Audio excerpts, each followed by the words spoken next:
Mini computer आया। अब देख रहे हो कि जैसे जैसे हमारे ईयर्स पास होते जा रहे हैं, कंप्यूटर्स का जो वॉल्यूम है वो डिक्रीज होता जा रहा है। आज हम मिलीमीटर स्केल सेंसर्स की बात कर पा रहे हैं, ठीक है। तो ये किसकी हेल्प से, क्योंकि जैसे जैसे हमारे ईयर्स पास होते रहे, टेक्नोलॉजी एडवांसमेंट होता गया। टेक्नोलॉजी जैसे जैसे एडवांस होती गई, वैसे वैसे हमें कॉम्पैक्ट फॉर्म में अपनी चीजें मिलने लगी। Are you clear with this point? यहां तक किसी को दिक्कत है इवोल्यूशन ऑफ कंप्यूटर सिस्टम में? देखो, अब आपके लिए एक टास्क है बेटा, एक असाइनमेंट है आप लोगों के लिए, ठीक है। क्या असाइनमेंट है? You have to differentiate between main frame computers and mini computers. ये दोनों डिफरेंस मैं कल आपसे पूछूंगी कि मेन फ्रेम और मिनी कंप्यूटर में क्या डिफरेंस है, ठीक है बेटा? यस और नो? यस और नो? Okay ma'am. यस हाँ, मैम। ओके। तो अभी इतना ये वाला इवोल्यूशन समझ में आया कि जैसे जैसे हमारे ईयर्स बढ़ते जा रहे हैं, वैसे वैसे हमारी टेक्नोलॉजी एडवांस होती जा रही है और हमें चीजें कॉम्पैक्ट फॉर्म में मिलती जा रही है। ये चीजें क्लियर है आपको? क्लियर है बेटा? Computer organisation and architecture. Okay, computer organisation and architecture. अब देखो, अब हम आते हैं अपने सब्जेक्ट के डिफरेंस पे, ठीक है। सब्जेक्ट के टॉपिक पे आते हैं कि कंप्यूटर ऑर्गेनाइजेशन क्या है और कंप्यूटर आर्किटेक्चर क्या है।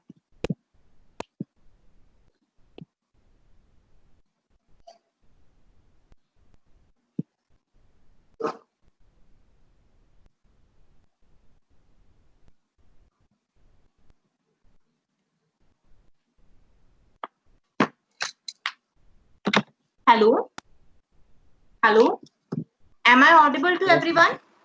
Yes ma'am. Yes ma'am. Okay, तो अभी जो मैं टॉपिक स्टार्ट करने वाली हूँ बेटा, कंप्यूटर ऑर्गेनाइजेशन और कंप्यूटर आर्किटेक्चर का। ये आपको सब्जेक्ट का नाम है वो समझाना है। पहले सब्जेक्ट का जो नाम है कंप्यूटर ऑर्गेनाइजेशन एंड आर्किटेक्चर, पहले मैं आपको वो समझाती हूँ। तो फर्स्ट हमारा है कंप्यूटर ऑर्गेनाइजेशन। अगर मैं आपसे पूछूं what are the various functional blocks within a computer, कौन मुझे इसका आंसर करेगा? What are the various functional blocks within a computer? कौन मुझे इसका आंसर करेगा बेटा? फंक्शनल ब्लॉक्स क्या क्या है कंप्यूटर में?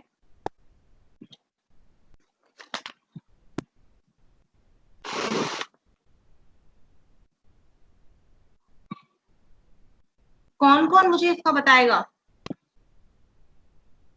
कंप्यूटर ऑर्गेनाइजेशन एंड आर्किटेक्चर में ये मुझे कोई बताएगा कि कंप्यूटर्स के फंक्शनल ब्लॉक्स क्या हैं, कंप्यूटर के पार्ट्स क्या हैं बेटा? कौन बताएगा? अभी मैंने आपको कंप्यूटर्स के पार्ट बताए हैं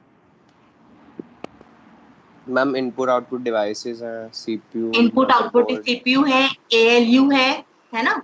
तो ये सारे ये सारे कंप्यूटर्स के फंक्शनल कंपोनेंट हो गए।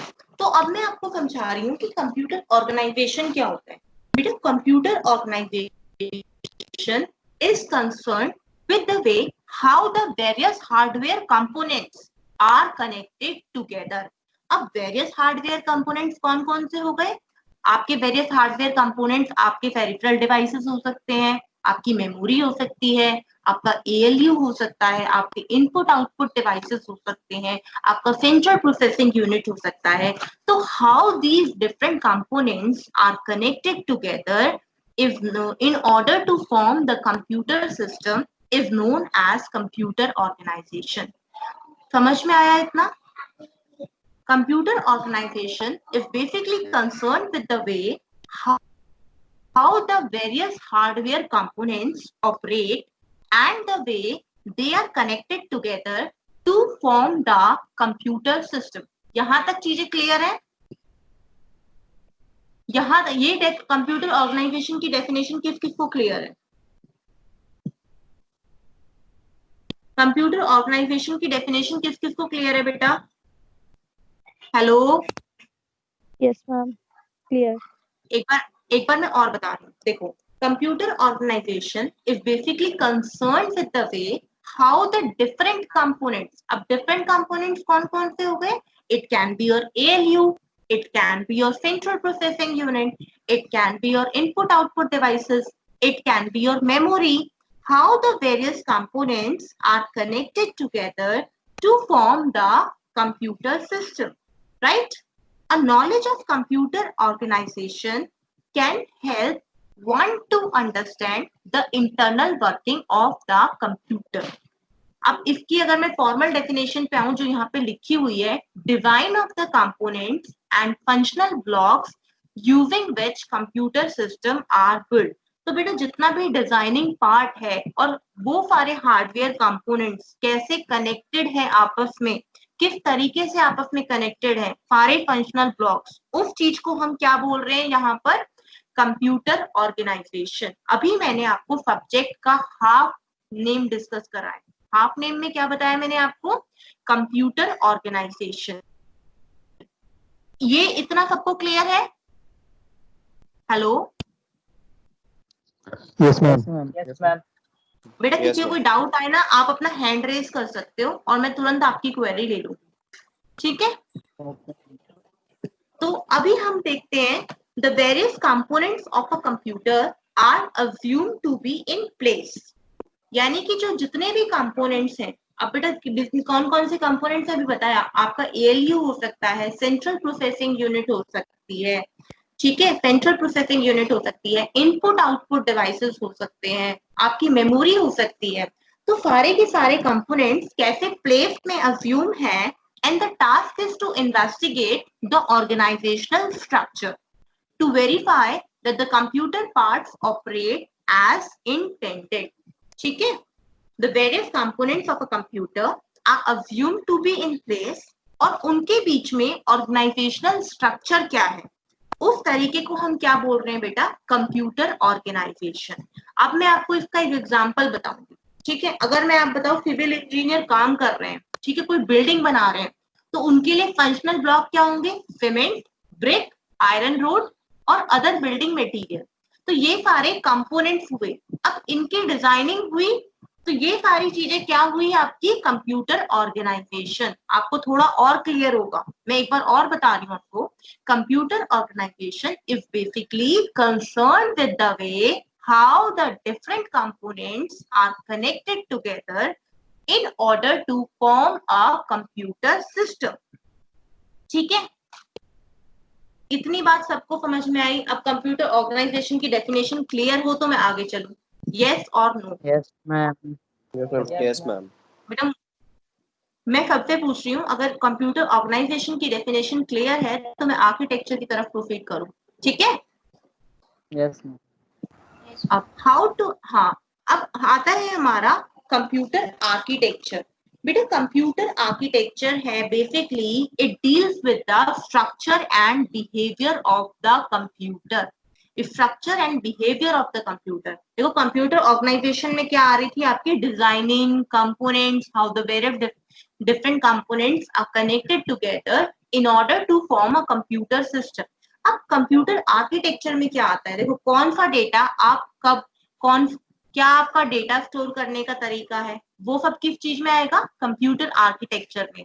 किस तरह से आप कंप्यूटर में डेटा को स्टोर कर रहे हो, वो सब चीजें आएंगी कंप्यूटर आर्किटेक्चर में। Internal structure and behaviour of the computer system falls under the category of computer architecture। तो यानी कि आपकी कंप्यूटर की इंटरनल वर्किंग, उसका इंटरनल स्ट्रक्चर, उसका इंटरनल बिहेवियर किस में फॉल करेगा, कंप्यूटर आर्किटेक्चर में। How to integrate the components to build the computer system in order to achieve a desired level of performance. मैं एक बार आपको और बताना चाहूंगी, देखो कंप्यूटर आर्किटेक्चर, आप जैसे कंप्यूटर पे सब लोग काम करते हैं, यस और no? Hello, Yes, ma'am. Computer पे सब काम करते हैं, तो आपने देखा होगा कंप्यूटर में डेटा स्टोर करना, इंस्ट्रक्शन फॉर्मेट्स अलग होते हैं। तो अगर कंप्यूटर कैसे स्टोर कर रहा है डेटा को, उसका स्ट्रक्चर क्या है, उसका बिहेवियर क्या है, वो सारी चीजें किसमें फॉल करती हैं आपकी कंप्यूटर आर्किटेक्चर में, in order to achieve a desired level of performance. ठीक है, अब देखो, अब इसका जो एग्जांपल है वो आर्किटेक्चर टास्क होगा। अब सपोज करो एक सिविल इंजीनियर ने वो डिजाइन कर दिया, एक आर्किटेक्चर पे एक फ्लोर बनवाना है, उसका डिजाइन दे, उसका पूरा वो बनवाना है कि कैसे कैसे वर्क करेगा।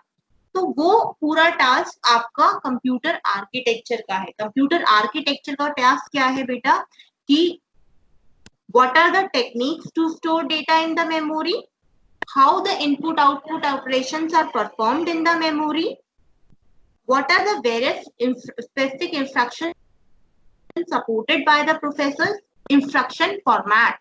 ये सारी चीजें काम है आपका कंप्यूटर आर्किटेक्चर का। मतलब जो आपका कंप्यूटर का स्ट्रक्चर है, बिहेवियर है of the computer as used by the user, वो सारा काम कौन करता है? Computer architecture. अब आपके दिमाग में क्वेश्चन आ रहा होगा, मैम कंप्यूटर आर्किटेक्चर का काम क्या है? कंप्यूटर आर्किटेक्चर का काम है आपके जैसे how the data is, what are the various techniques of the data to be stored in memory, how the input output operations are performed, what are the various instruction formats, their specific registers। ये सारी चीजें किसका काम है बेटा? Computer organisation and architecture, computer architecture का। अब मुझे कोई क्लास में से एक बंदा कंप्यूटर ऑर्गेनाइजेशन और आर्किटेक्चर का डिफरेंस बताएगा? Hello hello hello. Yes ma'am. अब मुझे आप लोगों में से कोई डिजाइन ऑफ द ये कंप्यूटर ऑर्गेनाइजेशन और कंप्यूटर आर्किटेक्चर का डिफरेंस समझाएगा? अच्छा, इतना समझ में आया? ऐसा तो नहीं लग रहा कि पास्ट चल रहे हैं? मैं सबसे ही पूछ रही हूँ। देखो, इसका आज आपको वीडियो लेक्चर भी मैं अपलोड कर दूंगी। इस टॉपिक का, सेम टॉपिक का आज शाम तक आपको वीडियो लेक्चर भी मिल जाएगा। ठीक है, समझ रहे हैं आप? इसी टॉपिक का टीम पे भी कर दूंगी, ओलंपस पे भी कर दूंगी। आपको बात समझ में आ रही है? मैम पीपीटी भी भेज दीजिएगा। हाँ, ये पीपीटी मैंने ऑलरेडी शेयर कर दी है बेटा टीम पर। अगर आप देखना चाहो मैंने आपकी पीपीटी आपकी टीम पर ऑलरेडी शेयर कर दी है। मैं जो भी कंटेंट पढ़ाऊंगी ना, उसकी पीपीटी एक दिन पहले डाल देती हूँ। जैसे आज मेरी क्लास थी तो कल मैंने पीपीटी अपलोड कर दी ताकि आप भी एक बार देख लो। ऐसे ही आज मैं इसका वीडियो लेक्चर भी डाल दूंगी और आज इसके आपको वर्ड में नोट्स भी मिल जाएंगे। समझ रहे हैं आप? 3 चीज अपलोड होगी, एक टॉपिक की 3 चीज अपलोड होया करेंगी, एक आपकी पीपीटी, एक वीडियो लेक्चर और इसके नोट्स। ठीक है, आफ्टर द क्लास, मतलब शाम तक या सुबह तक हो जाया करेगी। ठीक है, और यहाँ भी आपको अटेंटिव रहना है। आप उसको भी पढ़िए और आपको जो डाउट है अगली क्लास में, मुझे लगता है कि 2-3 बार अगर आप टॉपिक को पढ़ रहे हो तो आपका कोई डाउट बचेगा नहीं। समझ रहे हैं मेरी बात? Yes ma'am. तो अभी इसी पॉलिसी को फॉलो करते हैं कि जैसे मैं पढ़ा के हटूंगी, शाम तक मैं अपना वीडियो लेक्चर अपलोड कर दिया करूंगी। आप लोग उसे पढ़ लोगे, नेक्स्ट डे आके अपने डाउट्स पूछ लोगे। ठीक है? ठीक है, is it fine? Is it okay for everyone? Yes ma'am. Yes ma'am. ठीक है। अच्छा, अभी मैं बात करती हूँ computer organisation and computer architecture की। तो कंप्यूटर ऑर्गेनाइजेशन और कंप्यूटर आर्किटेक्चर की डेफिनेशन सबको क्लियर है? पूरी क्लास में कोई है तो नहीं? क्योंकि ये सब्जेक्ट का बेस है बेटा। I am trying to form a base for you. अगर ये चीजें समझ में आ गई तो आगे मुझे कॉन्सेप्ट समझाने में दिक्कत नहीं होगी। अभी मुझे ये बताओ कि कंप्यूटर ऑर्गेनाइजेशन और कंप्यूटर आर्किटेक्चर में डिफरेंस समझ में आता है कि नहीं आता? Yes ma'am. ये दोबारा बताऊं एक बार? टू बी वेरी ऑनेस्ट, दोबारा बताऊं? देखो, कंप्यूटर ऑर्गेनाइजेशन क्या होता है?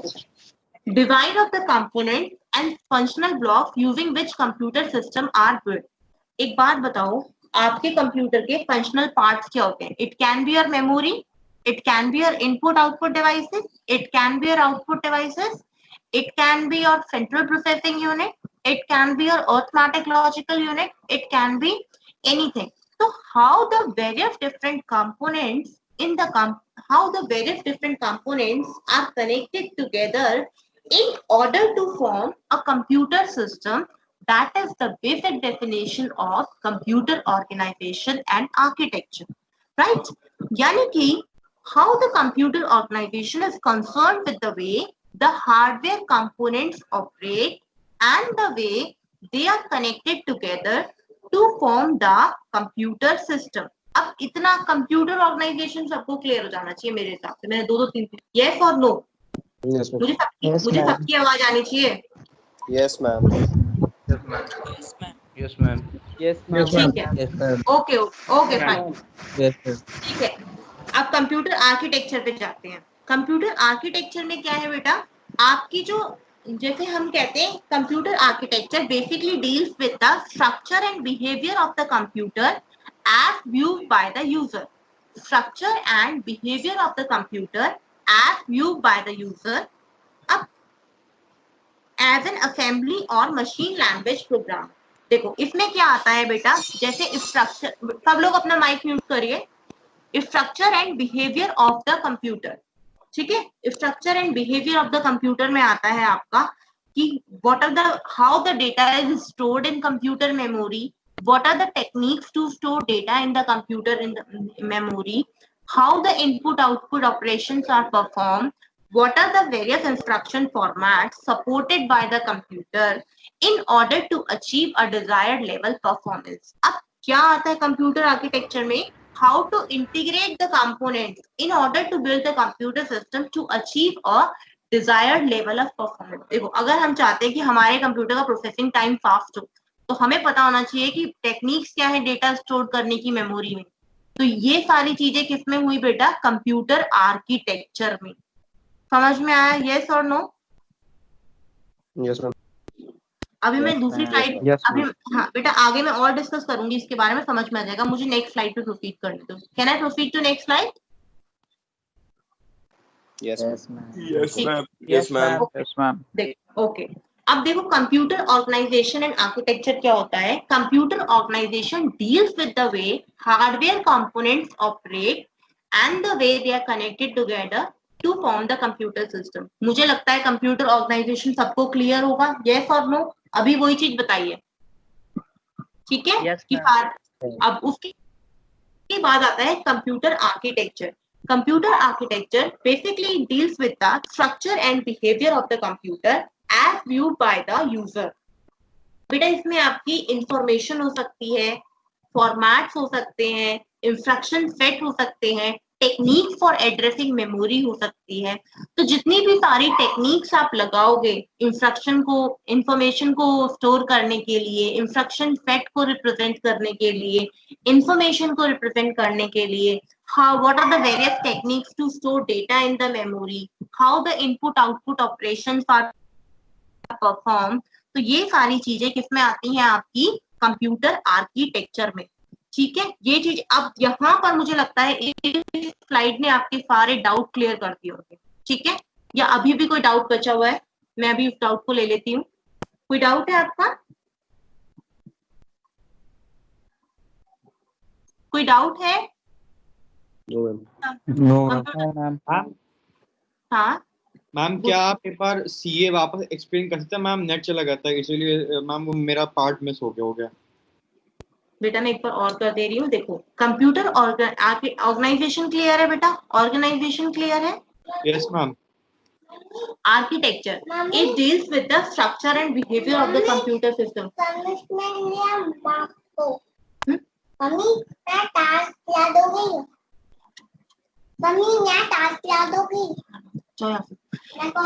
It deals with the structure and behavior of the computer system. देखो कंप्यूटर आर्किटेक्चर क्या होता है बेटा?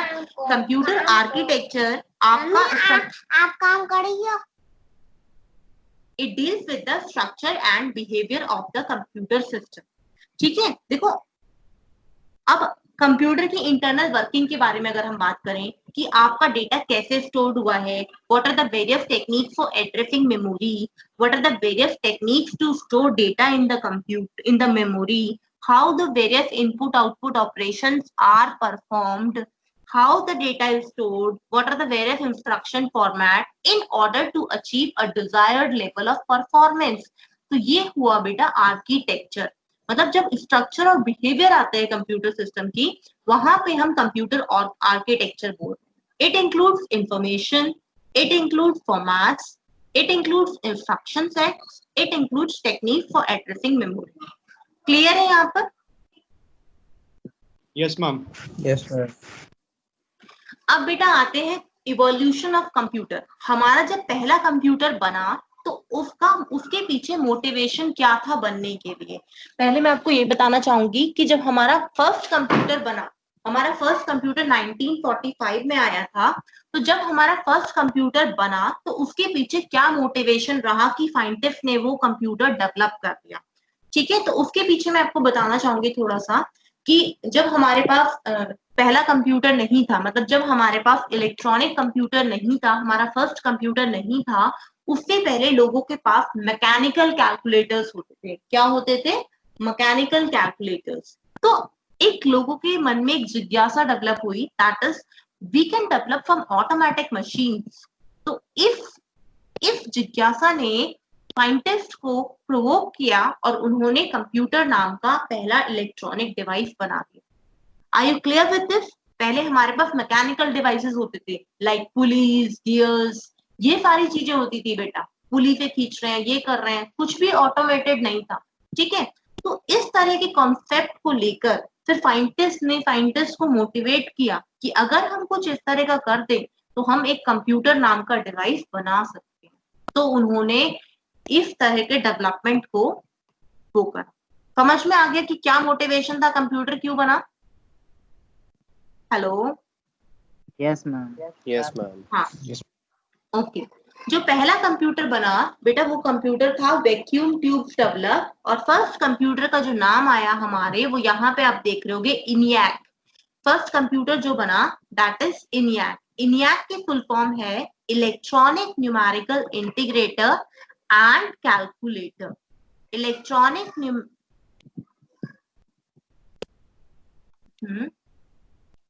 Electronic numerical integrator and calculator. ठीक है, इनियाक का हमारे पास था इलेक्ट्रॉनिक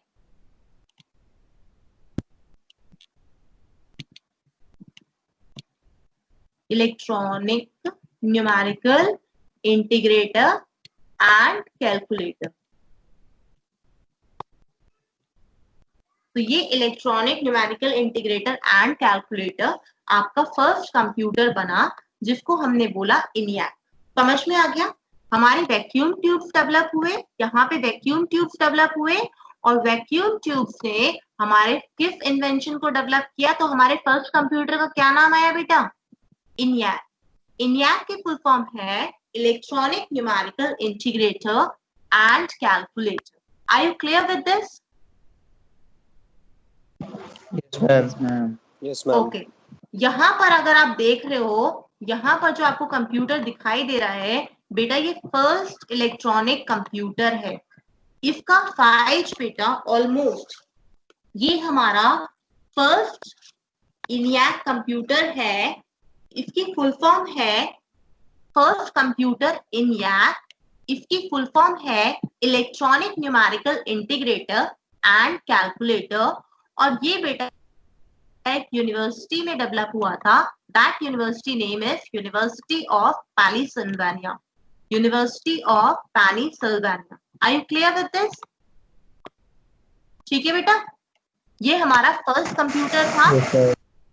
फर्स्ट कंप्यूटर था, was the world's largest first computer. ये आप देख रहे हो फर्स्ट कंप्यूटर था। और इसको ये क्यों बना? ये इसलिए बना बेटा, यूएस जो आर्मी थी, यूएस की जो आर्मी थी, उसको डिफेंस के लिए वर्ल्ड वार 2 में किसी इलेक्ट्रॉनिक कंपोनेंट की जरूरत थी, इलेक्ट्रॉनिक इक्विपमेंट की जरूरत थी। वर्ल्ड वार 2 के दौरान इसका फॉर्मेशन हुआ, क्योंकि वर्ल्ड वार 2 के दौरान यूएस की आर्मी को कोई ऐसा डिवाइस चाहिए था।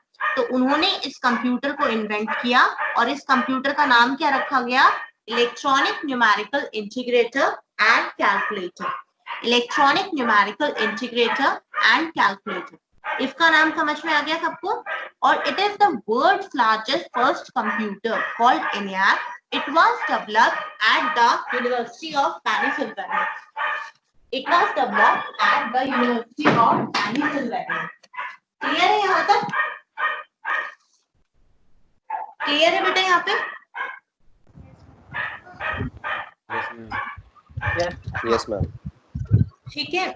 और सबसे पहले बेटा, ये जो इसके पीछे जो साइंटिस्ट थे, वो 2 साइंटिस्ट थे। एक तो John Eckert and John मॉकली। John मॉकली एक प्रोफेसर थे यूनिवर्सिटी में, और उनका एक अंडर ग्रेजुएट स्टूडेंट था जॉन इकर्ट। उन लोगों ने मिलके ये फर्स्ट कंप्यूटर डिजाइन किया और जिसको इन्होंने नाम दिया ENIAC। अब ये आप इतनी बड़ी मशीन देख रहे हो बेटा, इसका जो वेट था वो बहुत इनॉर्मस था। मैंने आपको इवोल्यूशन ऑफ कंप्यूटर में भी पढ़ाया था। मैंने क्या बताया था कि 1960s में जो कंप्यूटर्स होते थे उनका वेट बहुत ज्यादा होता था, ठीक है। तो उनका वेट होता था अराउंड 30 टन, ठीक है, 30 टन होता था, occupying 1500 square feet of floor space and containing more than 18,000 vacuum tube, ठीक है। In 1943, the army accepted its proposal and work began on the ENIAC. The resulting machine was enormous and उसका जो weight होता था it was around 30 tons and it occupied 1500 square feet of floor space, 1500 square feet of floor space and containing more than 18,000 vacuum tubes. When operated, it consumes 140 kilowatts of power. 140 kilowatts of power, or it was substantially faster than any electromechanical computer, capable of 5,000 additions per second, right? So it consumed around 140 kilowatts of power.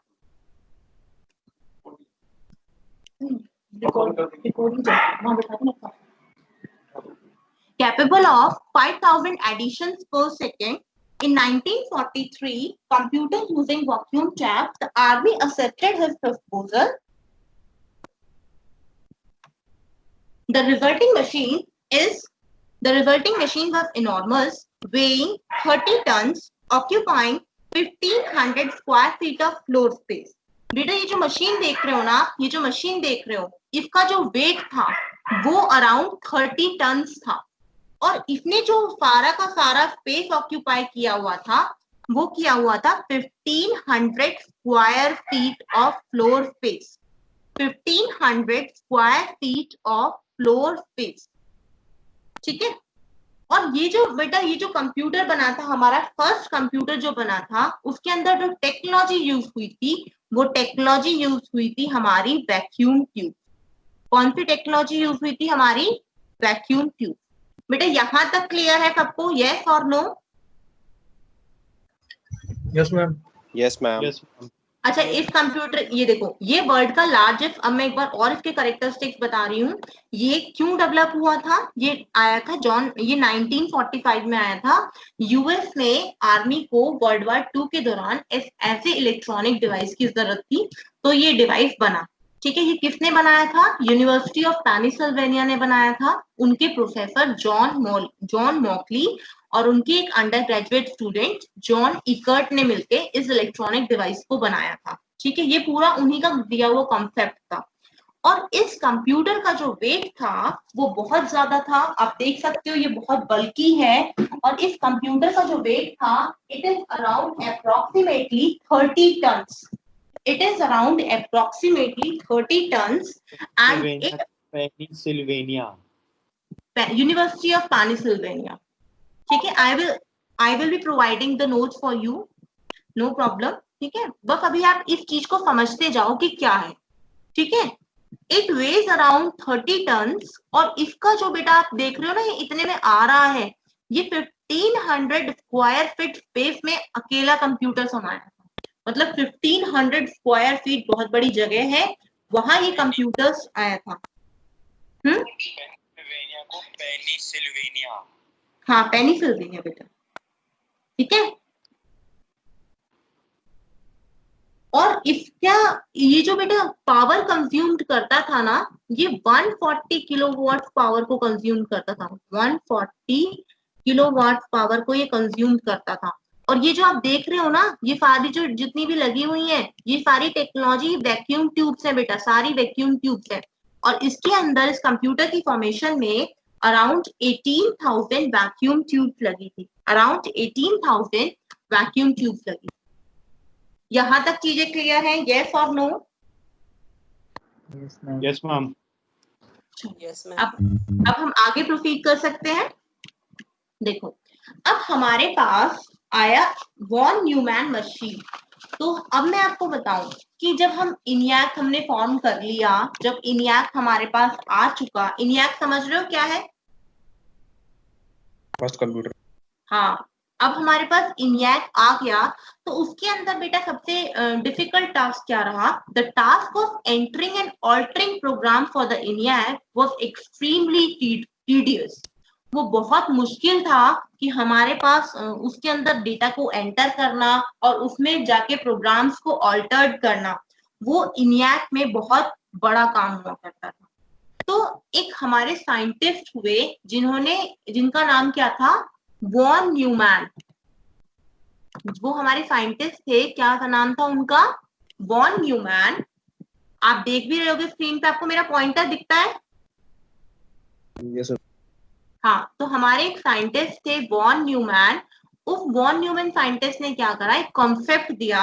उन्होंने कहा हम इस concept को easy बना सकते हैं। उन्होंने कहा कैसे इजी बना सकते हो? If the program could be represented in a way for the suitable form in memory alongside with the data. उन्होंने कहा कि सारा डेटा को आप कहाँ स्टोर कराओ? मेमोरी यूनिट में। उन्होंने क्या कहा? सारे डेटा को आप कहाँ स्टोर कराओ? मेमोरी यूनिट में स्टोर कराओ। सारे डाटा को कहाँ स्टोर कराओ? मेमोरी यूनिट में। और जब प्रोसेसर को कोई डाटा चाहिए हो, ये आपका प्रोसेसर है, सेंट्रल प्रोसेसिंग यूनिट। जब प्रोसेसर को कोई डाटा चाहिए हो तो वो कहाँ से फेच कर लेगा? जब प्रोसेसर को कोई डाटा चाहिए होगा तो वो कहाँ से फेच करेगा? Memory. मेमोरी से। इनपुट डिवाइस से नहीं बेटा, यहाँ पे जाके स्टोर होगा। और जब प्रोसेसर को कोई कैलकुलेशन करनी होगी वो कहाँ से फैच करेगा? मेमोरी से। तो इस तरह के कॉन्सेप्ट को उन्होंने कहा कि जब भी कंप्यूटर को इंस्ट्रक्शन चाहिए वो कहाँ से रीड कर सकता है? By reading them from memory and setting the values of a portion of a memory. उसने कहा जब भी सेंट्रल प्रोसेसिंग यूनिट को कोई इंस्ट्रक्शन चाहिए, जब भी सेंट्रल प्रोसेसिंग यूनिट को कोई इंस्ट्रक्शन चाहिए,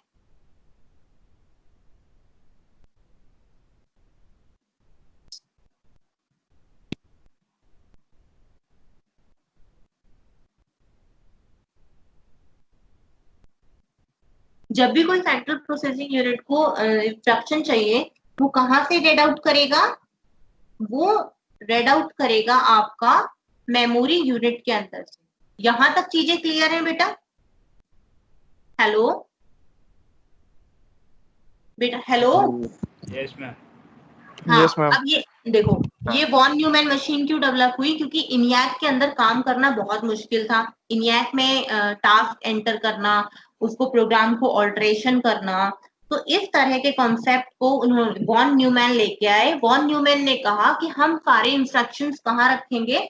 मेमोरी के अंदर रखेंगे। और जब भी प्रोसेसर को कोई कुछ ऑपरेशन परफॉर्म करना होगा, वो इंस्ट्रक्शंस कहाँ से फैच करेगा?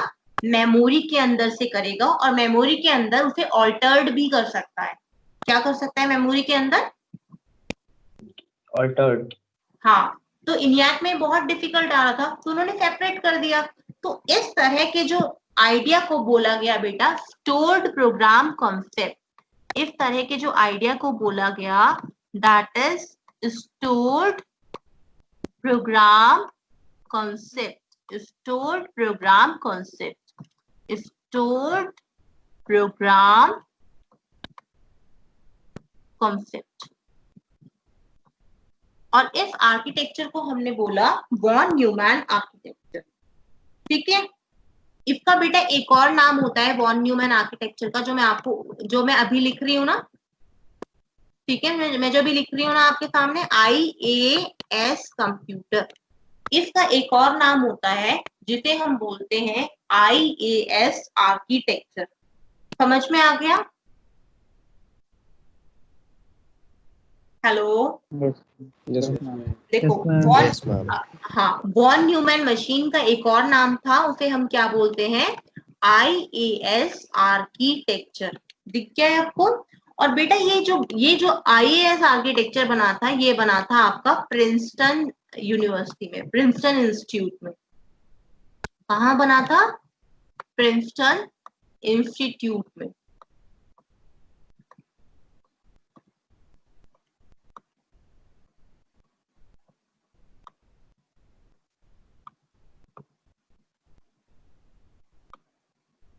ठीक है, प्रिंसटन इंस्टीट्यूट में बना।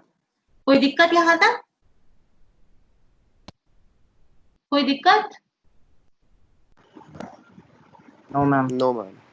तो ये आर्किटेक्चर अगर आपको एक्सप्लेन करने को आ जाए तो आप कर दोगे? आप कहोगे कि सारे के सारे इंस्ट्रक्शंस मेमोरी यूनिट अलग रखी गई, सारे के सारे इंस्ट्रक्शंस मेमोरी में रखे गए, जब भी किसी सेंट्रल प्रोसेसिंग यूनिट को कोई ऑपरेशन परफॉर्म करना था, he or she can directly read the data, fetch the instruction from the memory, and the program could be set or altered by setting the values of a portion of memory. और इस चीज को हमने क्या बोला? Stored program concept. तो ये था हमारा वॉन न्यूमैन आर्किटेक्चर। इस तरह के अरेंजमेंट को इनसाइड द कंप्यूटर क्या बोला गया बेटा? Von Neumann architecture. Are you clear with this? Hello? Yes ma'am. हाँ, और एक और बात बता रही हूँ, आजकल जितने भी कंप्यूटर्स आ रहे हैं, मोस्टली कंप्यूटर्स में वॉन न्यूमैन आर्किटेक्चर ही होता है। आपने देखा होगा मेमोरी अंदर ही होती है, ठीक है? वो सेकेंडरी मेमोरी की नहीं बात कर रही बेटा, I am not talking about the secondary storage की, फ्लॉपी डिस्क, हार्ड डिस्क, मैं उन सब चीजों की बात नहीं कर रही हूँ। मैं किस चीज की बात कर रही हूँ यहाँ पर? आपकी मेमोरी यूनिट की। मेमोरी यूनिट अंदर ही होती है, आप सीपीयू के अंदर ही होती है। आपने देखा होगा मोस्टली, अगर आप डेस्कटॉप यूज करते हो कॉलेज में, आज वैसे तो सबके पास लैपटॉप होते हैं, लेकिन कॉलेज में तो आप डेस्कटॉप यूज करते हो, तो आपने देखा होगा सीपीयू के अंदर सब चीज एम्बेडेड होती है, राइट? तो ये सारा कॉन्सेप्ट हमारा क्या आया? वॉन न्यूमैन आर्किटेक्चर के कंप्यूटर्स है, ठीक है? यहां तक मुझे लगता है कि फिर कोई प्रॉब्लम होनी नहीं चाहिए। Can I proceed to the next slide? Yes ma'am. अच्छा, अब तक मैं पूछ रही हूँ, अब तक जितना भी पढ़ाया सबको क्लियर है? यस और नो? मुझे चाहिए ताकि मैं आगे बढ़ सकूं। मैंने बहुत स्लो पढ़ाया है। क्लियर है? Yes ma'am. Yes. बेटा मुझे बल्क में आवाज नहीं आ रही है। क्लियर है? Yes yes ma'am. Yes ma'am clear है। ठीक है। Yes ma'am. Yes, ma'am. Yes ma'am. Yes ma'am. Okay okay okay, mute mute mute. बस बस। अब देखो, हार्वर्ड आर्किटेक्चर। बेटा हार्डवेयर आर्किटेक्चर में सब चीजें अलग अलग है, और वो डायरेक्ट किससे इंटीग्रेटेड है? सारी कंट्रोल यूनिट से, ठीक है? This type of architecture is known as Harvard architecture. ये जो पूरा आर्किटेक्चर है, इस आर्किटेक्चर को हम बोल रहे हैं हार्वर्ड आर्किटेक्चर, जहां पे एएलयू डायरेक्ट इंटीग्रेटेड है कंट्रोल यूनिट से, इंस्ट्रक्शन मेमोरी कंट्रोल यूनिट से इंटीग्रेटेड है, डेटा मेमोरी कंट्रोल यूनिट से इंटीग्रेटेड है, और input output devices direct control unit से इंटीग्रेटेड है। तो इस तरह के आर्किटेक्चर को हम बोल रहे हैं Harvard architecture, when every component has directly connected to the control unit, and in central control unit in there all the components are directly connected towards it. कोई दिक्कत है यहाँ पर? नहीं। ठीक है। चेंज कर दी वो सारी कोई निकल गया, अगर बाद में ज्वाइन नहीं हो पाया, कुछ ऐसा कुछ कर दिए नहीं। हेलो तो आगे रुक जा। बेटा, now we are moving towards the generations of computers. Now we are start. Hello beta, everyone is requested to mute yourself. Now we are talking about the generations of computer. These are basically the generations of computer. First one is zero generation. Then we are having first generation, second generation, third generation, fourth generation, fifth generation, sixth generation. तो ये सारे बेटा computers हैं आपके, fifth generation के computers हैं। यहाँ पर आपका पहला, अगर आपकी बात कहोगे, जीरो जनरेशन का जो ड्यूरेशन है दैट इज 1642 से 1945, और यहाँ पे जितने भी कंप्यूटर्स होते हैं they all are mechanical computers, ठीक है? जीरो जनरेशन है, और जीरो जनरेशन में जो हमारे जितने भी कंप्यूटर्स हैं they all are mechanical computers, ठीक है? फर्स्ट जनरेशन में हमारा कौन सा कंप्यूटर आया था? मैंने आपको बताया था फर्स्ट जनरेशन का पहला कंप्यूटर कौन सा था हमारा? Vacuum tube. नहीं, अभी जो कंप्यूटर का नाम बताया था बेटा, मेन फ्रेम।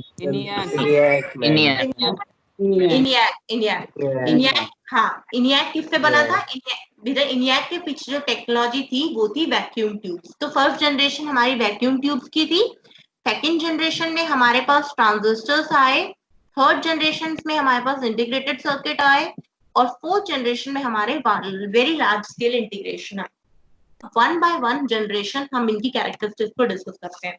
तो बेटा अगर आपसे कहा जाए फर्स्ट जीरोथ जनरेशन अगर आपसे कही जाए कि जीरोथ जनरेशन क्या है, तो जीरोथ जनरेशन में बेटा कोई ऑटोमेटिक कंप्यूटर नहीं आया था। ठीक है, हमारे पास क्या होते थे, मैकेनिकल कंप्यूटर्स होते थे। और 1642 के अंदर ब्लेज पास्कल एक फ्रेंच मैथमेटिशियन था। यहाँ जो आप देख रहे हो तस्वीर में देख रहे हो, ये ब्लेज पास्कल है जिन्होंने पहला मैकेनिकल कैलकुलेटर इन्वेंट किया था, और पहले मैकेनिकल कैलकुलेटर का नाम था पास्कली। यहाँ पे जो आप देख रहे हो ये पास्कल है, ब्लेज पास्कल, और ये जो आप तस्वीर देख रहे हो ये तस्वीर है आपकी मैकेनिकल कैलकुलेटर की, पास्कल की तक वो है। ठीक है, अब 1642 से 1945 तक बेटा बहुत सारे मैकेनिकल कैलकुलेटर्स आए, लेकिन कोई ऑटोमेटिक कंप्यूटर्स या कोई ऑटोमेटिक इन्वेंशन नहीं हुआ। मतलब जीरो जनरेशन में बेटा आप देख सकते हो कि 1642 से लेके 1945 तक हमारे पास कोई कंप्यूटर आया ही नहीं। हमारे पास क्या था, बस एक पास्कल का कैलकुलेटर था, और वो भी इतना बड़ा था। देखो मैकेनिकल कैलकुलेटर था, इससे कैलकुलेट करते थे। ठीक है, खाली एडिशन परफॉर्म करता था ये कैलकुलेटर। क्या परफॉर्म करता था? खाली ये एडिशन। उसके बाद 1971 के अंदर एक जर्मन मैथमेटिशियन आए, गोटफ्राइड वॉन लेibniz। उन्होंने पैस्कलिन के अंदर ऑपरेशंस ऐड कर दिए कि मल्टीप्लिकेशंस भी कर सकता है, डिविजन्स भी कर सकता है, स्क्वायर रूट भी ऐड कर दिया। ठीक है, तो ये सारे इन्होंने हमारे मैकेनिकल कैलकुलेटर्स हुए। तो जीरोth generation is all about mechanical computers, mechanical calculators when we are having no automatic machines। और सबसे बड़ी डिसएडवांटेज क्या थी जीरो जनरेशन की, कि हम इन किसी भी मशीन्स में मेमोरी ही नहीं थी, ये डेटा को स्टोर ही नहीं कर पा रहे थे। बस ये एडिशन परफॉर्म करके देते थे, a + b का 5000 आ रहा है, और इन्हें ऑपरेट करने के लिए they required human involvement at each step. तो जीरो जनरेशन में आप देख सकते हो, जीरो जनरेशन में बेटा कोई भी हमारे पास ऑटोमेटिक कंप्यूटर्स आए ही नहीं। हमारे पास क्या होते थे, we only have mechanical calculators. Mechanical calculators में सबसे पहला जो कैलकुलेटर डेवलप हुआ था that is of Blaise Pascal, a French mathematician physics. ठीक है, उसके बाद हमारे पास 1642 से 1945 तक कोई इन्वेंशन हुई नहीं। ड्रॉबैक क्या था? None of these machines had memory and they required human involvement at each step। Clear है यहाँ पर? अब हमारे पास आया फर्स्ट जनरेशन। फर्स्ट जनरेशन है बेटा हमारी वैक्यूम ट्यूब्स की। ठीक है, फर्स्ट जनरेशन है हमारी वैक्यूम ट्यूब्स की। अब बेटा पहला कंप्यूटर कौन सा आया था, मैंने आपको भी बताया भी है, अभी डिस्कस करके हटी हूँ आप लोगों से। ENIAC। हाँ, तो फर्स्ट, हाँ वेरी गुड। तो ये जो आप पिक्चर देख रहे हो ना, ये ENIAC की पिक्चर मैं आपको दिखा चुकी हूँ। और ये जो ऊपर ट्यूब्स देख रहे हो, ये बेटा टेक्नोलॉजी है, that these are the vacuum tubes, जो हमारी फर्स्ट जनरेशन के कंप्यूटर में यूज हुई थी। ठीक है, तो फर्स्ट जनरेशन हमारी किसके बाद है? फर्स्ट जनरेशन में बेटा हमारी जो टेक्नोलॉजी यूज हुई है, उस टेक्नोलॉजी का नाम है वैक्यूम ट्यूब। फर्स्ट जनरेशन में हमारी जो टेक्नोलॉजी यूज है ये vacuum tube. Vacuum tube use होती थी फॉर परफॉर्मिंग कंप्यूटेशंस। कंप्यूटेशंस मतलब addition, subtraction, multiplication, division, finding out the square root, finding out the cube roots, कुछ भी logical operations, and, or, nor, both. तो सबके लिए हमारे पास कौन सी टेक्नोलॉजी यूज होती थी फर्स्ट जनरेशन में? Vacuum tube for doing computations. Clear है यहाँ पर? ठीक है, और बेटा यहाँ पर जो स्टोरेज के लिए यूज होती थी वो होती थी हमारी मैग्नेटिक ड्रम्स।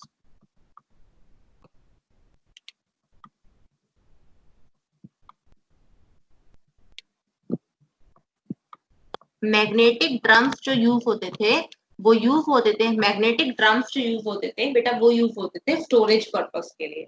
तो अगर आपसे कोई पूछे फर्स्ट जनरेशन में किस टेक्नोलॉजी पे आप काम करते थे? Vacuum tubes. और किस जनरेशन और क्या करते थे, मतलब आप उस पे कैसे करते थे? मैग्नेटिक ड्रम से क्या करते थे? मैग्नेटिक ड्रम से आप स्टोरेज करते थे, ठीक है। और एग्जांपल्स क्या है फर्स्ट जनरेशन का? इनियाक, ये सारे एग्जांपल्स हैं इसके। मैंने आपको बताया था ना इनियाक के बारे में, कितनी पावर कंज्यूम करता था? 140 किलोवाट। और कितना वेट था इनियाक का? 30 टन। 30 टन। ठीक है। अब बेटा यहाँ पे इन कंप्यूटर्स के डिसएडवांटेज क्या थे? इन कंप्यूटर्स के एडवांटेज और डिसएडवांटेज ये थे कि they were extremely large and occupied a very large space. आपने देखा होगा। और इसमें ना जो टेक्नोलॉजी यूज हुई है वो वैक्यूम ट्यूब्स है। तो vacuum tubes considerably large amounts of energy and consequently getting heat up. जो आपकी जो वैक्यूम ट्यूब्स थी ना, ये जल्दी हीट अप हो जाती थी बिकॉज ये ज्यादा इलेक्ट्रिसिटी कंज्यूम करते थे वैक्यूम ट्यूब्स, और वैक्यूम ट्यूब्स बहुत जल्दी हीट अप हो जाते थे। तो therefore these vacuum tube were breaking very frequently. ये वैक्यूम ट्यूब्स बार बार ब्रेक हो रहे थे। तो इसीलिए फर्स्ट जनरेशन हमारा जो कंप्यूटर्स था, these computers had low level of accuracy and reliability। जब बेटा वैक्यूम ट्यूब से ब्रेक हो रहे थे तो ये कंप्यूटर्स जो थे, ये कंप्यूटर्स हमारे लो लेवल ऑफ एक्यूरेसी थे और रिलायबिलिटी थे।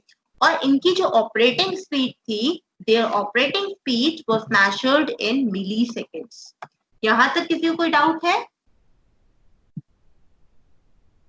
यहां तक कोई किसी को डाउट है? No ma'am. हाँ, तो यहाँ पे अगर No, आप ma'am. फर्स्ट जनरेशन क्यों ma'am. फुल? फर्स्ट जनरेशन में जो हमारी टेक्नोलॉजी यूज हो रही है दैट इज वैक्यूम ट्यूब्स। अब वैक्यूम ट्यूब्स में क्या हो रहा था?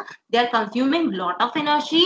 अब जो वो लॉट ऑफ एनर्जी कंज्यूम कर रहे थे, heat get dissipated in it and therefore they were frequently breaking down. अगर वो ब्रेक कर रहे थे तो इन कंप्यूटर्स की जो एक्यूरेसी थी, रिलायबिलिटी थी, it is very low, right. The operating speed was measured in milliseconds। ये इनको मतलब अगर आपने छोटे से छोटा एडिशन भी परफॉर्म करने को दिया है ना, a प्लस बी, सुन रहे हैं आप? a प्लस बी भी अगर आपने इन कंप्यूटर्स को दिया है परफॉर्म करने के लिए, तो ये बहुत टाइम लगा रहे थे। उसके बाद हमारी आई बेटा सेकेंड जनरेशन। सेकेंड जनरेशन आई हमारी, और सेकेंड जनरेशन के जो कंप्यूटर्स बने थे वो बने थे किस टेक्नोलॉजी से बने थे? ट्रांजिस्टर्स। वो कौन सी टेक्नोलॉजी से बने थे? ट्रांजिस्टर्स। अब ट्रांजिस्टर्स, अब ये जो ट्रांजिस्टर डेवलप किए थे बेटा, ये डेवलप करे थे शॉकले, बार्टेन एंड बर्डीन। 3 साइंटिस्ट हुआ करते थे, शॉकले, बार्टेन एंड बर्डीन, जिन्होंने ये ट्रांजिस्टर टेक्नोलॉजी डेवलप करी। अब ट्रांजिस्टर्स की क्या थी कि ट्रांजिस्टर्स ना हमारे सेमीकंडक्टर मटेरियल से मिलके बने थे। सेमीकंडक्टर मटेरियल से मिलके बनने का मतलब था कि they are consuming less power as compare to the vacuum tubes. ठीक है, तो they were smaller, faster and cheaper than first generation of computer. समझ में आया? ये चीपर क्यों थे? ये बेटा एक तो किस मटेरियल से मिलके बने थे? सेमीकंडक्टर मटेरियल से मिलके बने थे, and they were smaller, faster and cheaper than first generation of computer। ठीक है, तो this technology is relatively far better than vacuum tube। vacuum tube bar bar breakup हो रही थी, उनका स्पेस ज्यादा था, उनका साइज ज्यादा था। ट्रांजिस्टर्स बहुत स्मॉल थे, इम्पैक्ट थे, सेमीकंडक्टर मटेरियल से मिलके बने थे, तो they are taking less amount of energy. जब लेस अमाउंट ऑफ एनर्जी ले रहे थे तो they are not breaking up frequently. अब वहां पे आप देख रहे थे कि उनकी जो ऑपरेटिंग स्पीड थी वहां पे मिलीसेकंड्स थी। इन कंप्यूटर्स की जो ऑपरेटिंग स्पीड है that was reduce to microsecond. किसमें रिड्यूस हो गई है ये? माइक्रोसेकंड। मतलब वहां पे आपको ज्यादा वेट करना पड़ता, मिलीसेकंड वेट करना पड़ रहा था कंप्यूटर का रिजल्ट आने के लिए। बट यहाँ पे जो ऑपरेटिंग स्पीड थी वो थोड़ी फास्ट हो गई, और these computers were more reliable and accurate then first generation computer. बेटा जब वैक्यूम ट्यूब्स की तरह ब्रेक नहीं हो रहे थे तो इन कंप्यूटर की ऑब्वियसली जो एक्यूरेसी थी वो ज्यादा थी। ठीक है, इतनी बात सबको समझ में आ गई है? यस और नो?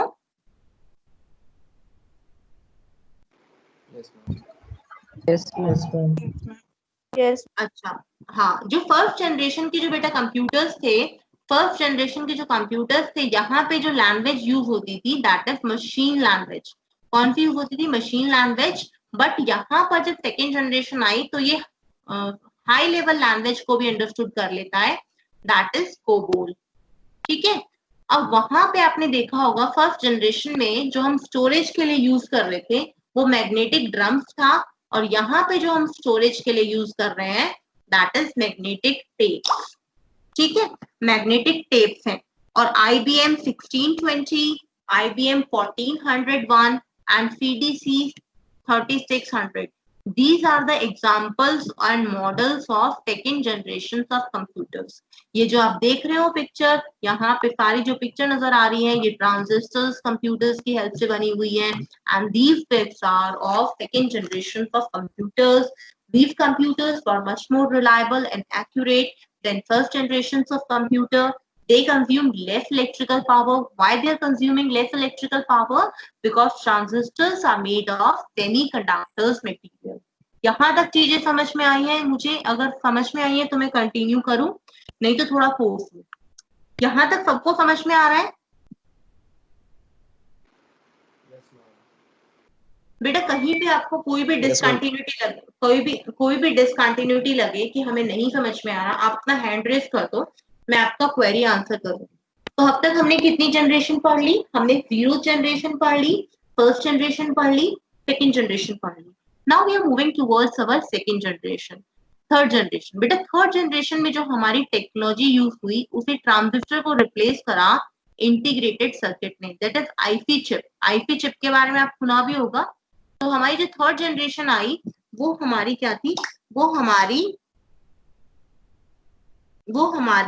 वो थी, क्या थी? हमारी इंटीग्रेटेड सर्किट चिप की जनरेशन थी।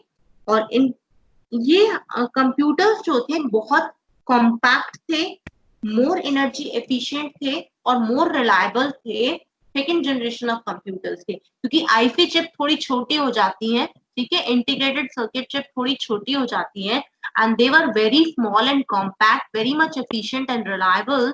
तो यहाँ पे हम क्या यूज कर रहे हैं? इंटीग्रेटेड सर्किट यूज कर रहे हैं। देखो सेकेंड जनरेशन तक हमारे पास कोई ऑपरेटिंग सिस्टम नहीं था, लेकिन जैसे ही हम लोग थर्ड जनरेशन में आए हमारे यहाँ पर इंटीग्रेटेड ऑपरेटिंग सिस्टम्स डेवलप होने शुरू हो गए। विंडोज, लाइनेक्स, ये सारे ऑपरेटिंग सिस्टम्स हमारे पास डेवलप होने शुरू हो गए। ठीक है। और monitors and keyboard for introduce for input and output of data. और यहाँ पर हमारे मैग्नेटिक डिस्क यूज होती है। देखो फर्स्ट जनरेशन में क्या हुआ स्टोरेज के लिए use? Magnetic drum. Second generation में हमने क्या यूज करा? Magnetic tapes. और यहाँ पे हम स्टोरेज के लिए क्या यूज कर रहे हैं? Magnetic disk. इतनी बात समझ में आती है? ऑपरेटिंग सिस्टम डेवलप हो गए। और यहाँ पे जो ऑपरेटिंग स्पीड देख रहे होगे आप, सेकेंड जनरेशन में माइक्रो सेकेंड में थी, यहाँ पे ये स्पीड घटा के कितनी हो गई? Nano second. क्या मेरी बात समझ में आ रही है? हेलो? Yes, ma'am.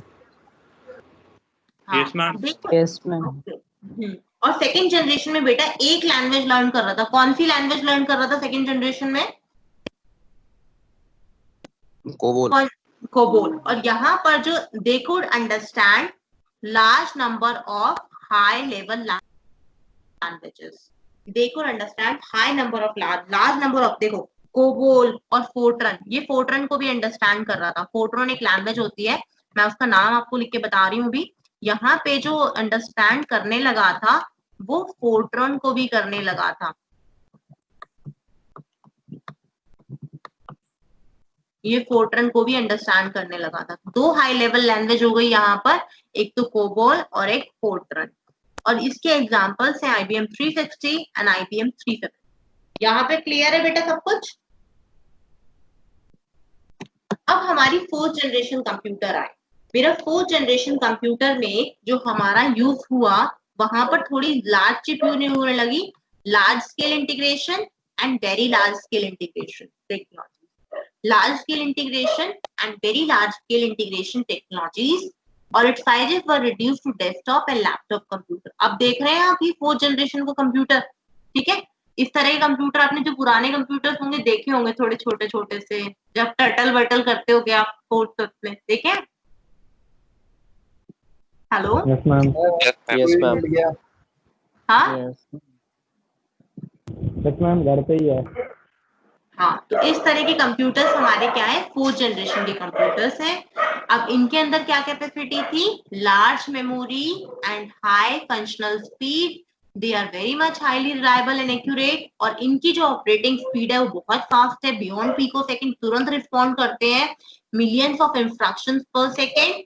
और यहाँ पे मैग्नेटिक डिस्क आ गया स्टोरेज के लिए, और multi processing and multi programming operating system भी आ गए यहाँ पर। और 4th जनरेशन कंप्यूटर्स के जो कंप्यूटर्स हैं वो बहुत श्रिंक होने लगे। बेटा 4th जनरेशन में आपने देखा होगा हमारा लैन भी आ गया था, लोकल एरिया नेटवर्क का जो कॉन्सेप्ट है ना, वो हमारा आ चुका था 4th जनरेशन कंप्यूटर में, कि नेटवर्किंग कैसे होगी, लैन के अंदर कंप्यूटर्स कनेक्ट कैसे होंगे, वो सारी चीजें 4th जनरेशन के कंप्यूटर्स में इजीली हो पा रही थी। ठीक है, 4th जनरेशन के कंप्यूटर्स के जो एग्जांपल हैं, IBM PC, एप्पल मैकिंटोश, ये सारे एग्जांपल्स हैं आपके 4th जनरेशन कंप्यूटर्स के।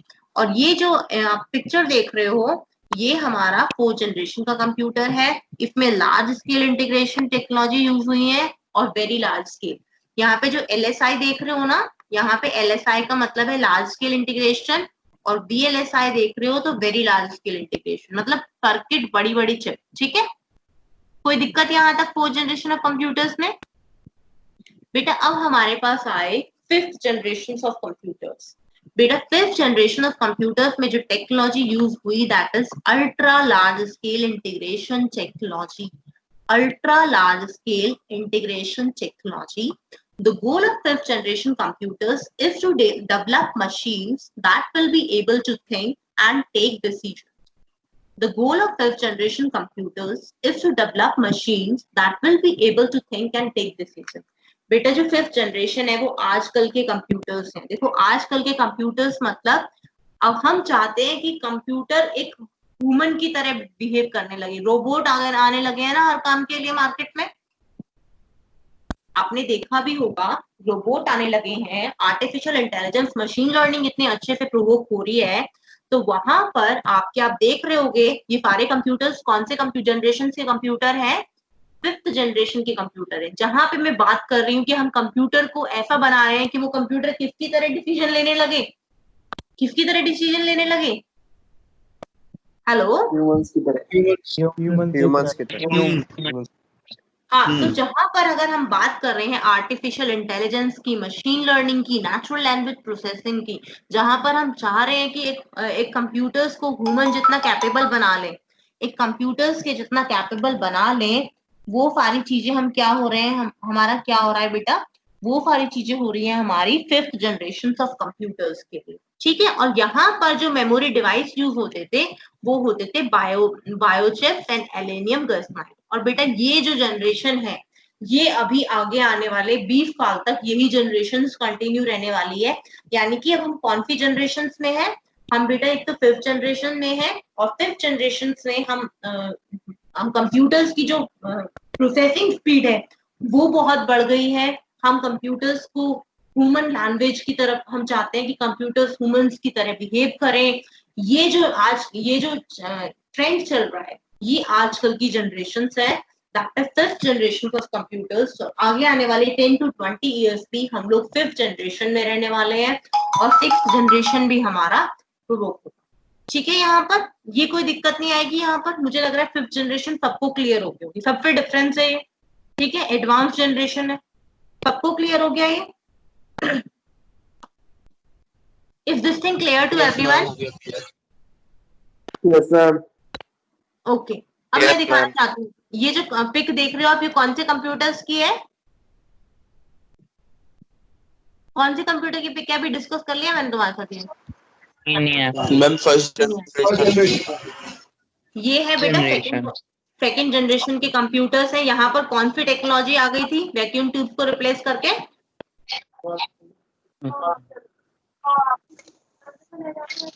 सब म्यूट करो अपने आप को। कौन सी टेक्नोलॉजी आ गई थी यहाँ वैक्यूम ट्यूब को रिप्लेस करके, ट्रांजिस्टर। वेरी गुड, ये थर्ड जनरेशन के कंप्यूटर है। यहाँ पर ये आईसी चिप आ गए थे, आपने देखा IC होगा। हाँ, और ये वेरी लार्ज स्केल इंटीग्रेशन है, चिप का साइज थोड़ा बड़ा हो गया है यहाँ पर। ये 4th जनरेशन का कंप्यूटर आप देख रहे हो बेटा यहाँ पे। ये 5th जनरेशन है। 5th जनरेशन की जो टेक्नोलॉजी है वो है हमारी voice recognition, artificial intelligence, quantum computing, bio computing, nano technology, learning, natural languages. ठीक है, अब ये हमारे इवोल्यूशन ऑफ कंप्यूटर है। ये कौन सा कंप्यूटर है? ये पास्कलिन कौन सी जनरेशन का कंप्यूटर है? अभी बताया था मैंने आपको स्टार्ट करते हुए। Ma'am 0th generation. 0 जनरेशन का। ठीक है, Zero very good। generation. ये इनियाक है बेटा। इनियाक आपने देखा ही है। इनियाक को मैं बता चुकी हूँ आप पे। कितनी वैक्यूम ट्यूब्स को यूज करता है? 18,000 वैक्यूम ट्यूब, 30 टन वेट है इसका, और 1500 स्क्वायर फीट स्पेस है। और कहाँ पे डेवलप हुआ है? यूनिवर्सिटी ऑफ पेनिसिल्वेनिया में। पेंसिल्वेनिया। ये आईबीएम का मेन फ्रेम कंप्यूटर्स है और ये आजकल की जनरेशन के कंप्यूटर आ गए इंटेल i7। ठीक है, जिसमें हम बात करते हैं।